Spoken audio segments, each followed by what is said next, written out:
Tumawag dyan yung guardian mo kanina. Kailangan mo hintayin yung results ng x-ray. Kaya dito ka lang, ha?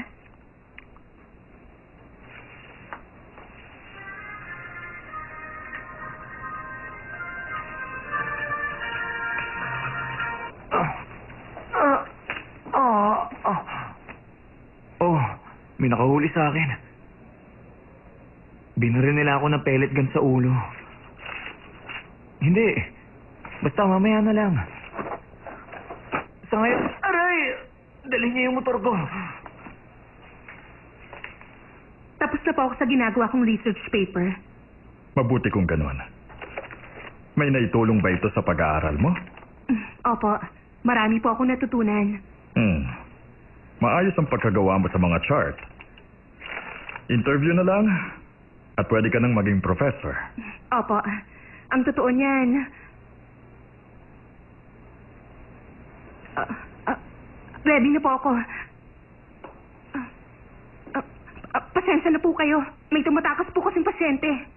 Yung lalaki, ginamot niyo na siya tapos aalis siya ng walang bayad? Hindi pa namin siya nagagamot. Kaya kung ayos lang po... Sige, puntahan mo na siya. Bilang isang doktor, trabaho natin ang manggamot.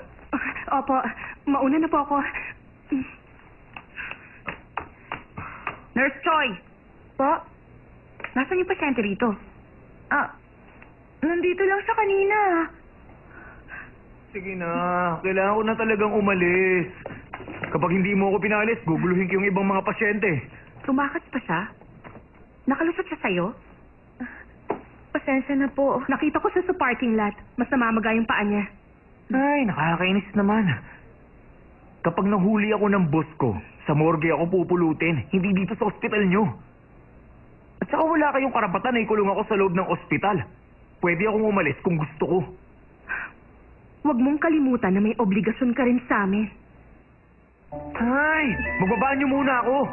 Hindi ako naniniwala. Hindi na ako tatakas, okay? Iiwan ko to sa'yo. Kakainis naman.